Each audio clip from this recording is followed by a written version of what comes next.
일본은 도쿄 올림픽을 통해 독도가 자신들의 영토라고 전 세계에 주장하고 있습니다. 참으로 어이없는 일이 아닐 수 없는데요. 이런 정황만 보더라도 일본은 여전히 한국에 대한 침략 야욕을 꺾지 않았다는 것이 재차 확인됐습니다. 현재 독도는 한일 분쟁의 핵심 이슈로 또다시 떠오르고 있습니다. 이에 따라 현재 한국은 울릉공항을 군사적 가치가 있는 방안을 검토하고 있습니다. 울릉공항이 완료되면 일본은 절대 침몰하지 않는 한국의 불친 항모를 상대해야 하는 상황입니다. 울릉공항은 독도와 매우 인접해 있어 독도 소호에도 큰 몫을 할 수 있으며 급변 사태 시 한국이 일본 본토에 즉각적인 대응할 수 있는 유일한 비행장이기 때문입니다. 사건의 시작은 우리 선수들이 도쿄 올림픽 선수촌에 내건 현수막에 일본이 시비를 걸면서부터였습니다. 지난 7월 14일 일본은 문구를 민용한 것에 대한 불만을 제기했습니다. 이는 이순신을 이용한 바늘 문구라며 시비를 건 것인데요. 결국 해당 현수막은 우길기와 함께 사용이 금지되는 황당한 일이 있었습니다.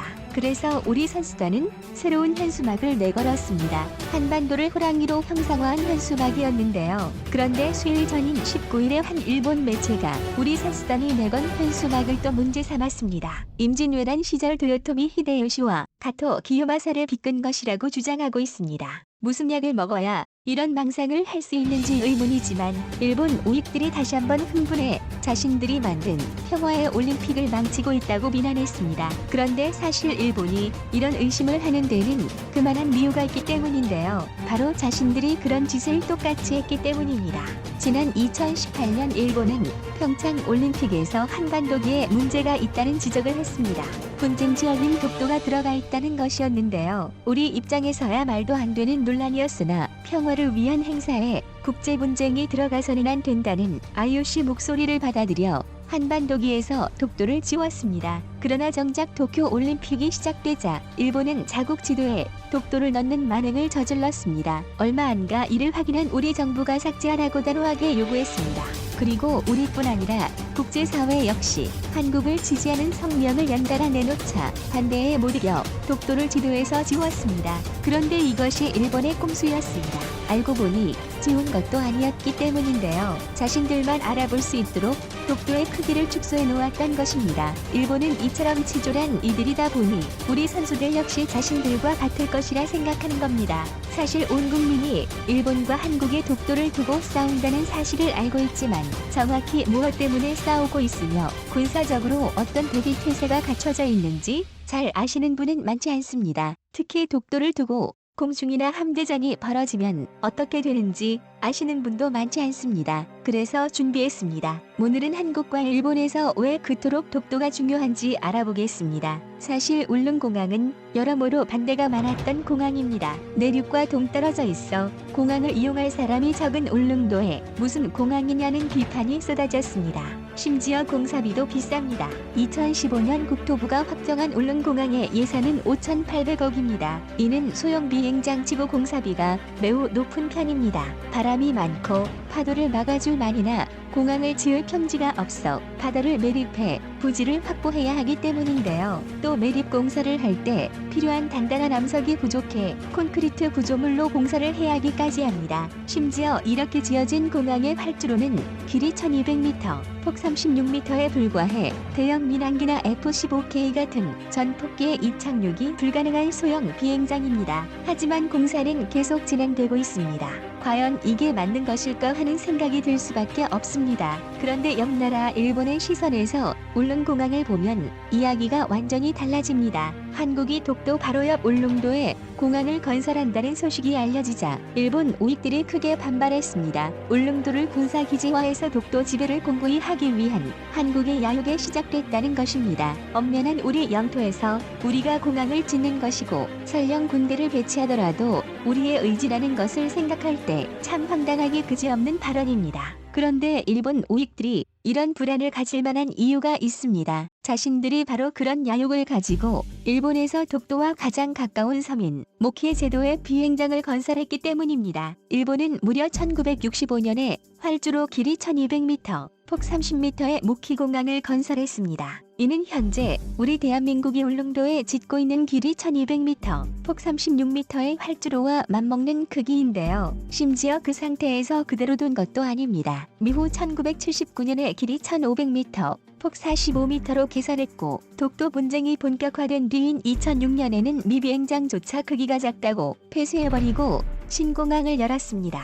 신공항의 크기는 무려 길이 2km, 폭 45m에 달하는데요. 대형 민항기는 물론 거의 모든 군용기를 운용할 수 있습니다. 만약 우리와 분쟁이 발생한다면 모키공항은 순식간에 F-15J와 같은 전투기와 EED, 가와사키-C 전략수송기, P-1 초기기 등 각종 지원기가 가득한 불침 항모가 될 것입니다. 게다가 유사시 폐쇄한 공항을 정비해 재개장할 수 있다는 것까지 생각하면 일본이 얼마나 치밀하게 독도를 놀아왔는지 말 수 있습니다. 니 때문에라도 울릉공항 건설이 반드시 해야만 하는 일이 되는 것입니다. 일본이 이렇게 엄청난 노력을 들여 독도를 노리고 있는데 단지 돈이 조금 더 들고 손님이 적다는 이유로 공항을 건설하지 않아서는 안 됩니다. 그런데 일본은 왜 수천억이 들어가는 비행장까지 지어가며 이토록 독도에 목을 매는 것일까요? 바로 일본에게 독도는 돈이 되기 때문입니다. 독도가 누구의 영토이냐를 따지려면 여러 역사서하고 지도를 찾아봐야 합니다. 얼마 전 스페인 왕실이 우리 정부에 제공한 지도에는 독도가 한국의 부속 도서임이 명시되어 있었는데요. 그러나 일본은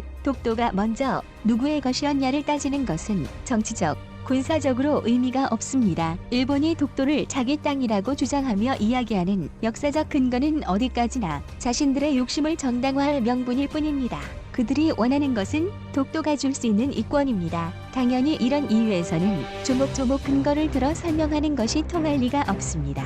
그보다는 일본이 독도를 통해 얻을 수 있는 이득보다 독도를 얻으려다 우리 대한민국에 당할 피해가 크다는 생각이 들게 해야 이 지긋지긋한 분쟁을 끝낼 수 있습니다. 이를 위해서는 독도의 가치를 정확히 알아야 합니다. 사실 독도는 국제적으로 암초로 여겨집니다. 독도가 암초인 이유는 사람이 독자적인 경제 활동을 할 수 없을 정도로 작은 섬은 암초로 정의한다는 국제 기준에 따른 겁니다. 그러나 한일 양국 모두 이를 부정합니다. 독도가 암초가 되면 섬일 때 얻을 수 있는 이익을 얻지 못하기 때문인데요. 독도가 섬일 때 독도를 지배하는 국가가 얻을 수 있는 이권은 다양한데 우선 독도를 지배하는 국가는 독도 아래에 있는 지하자원을 독점할 수 있습니다. 독도가 바로 인근 대륙붕의 기준이 되기 때문인데요. 대륙붕은 심해에 솟아있는 거대한 해저 산맥인데 현재 인류가 채취하는 거의 모든 해양 자원은 이 대륙붕에서 얻어집니다. 그래서 대륙붕을 누가 얼마나 차지하느냐는 현대 국가의 아주 중요한 문제이고 그 중심에 독도가 있어 일본이 지속해서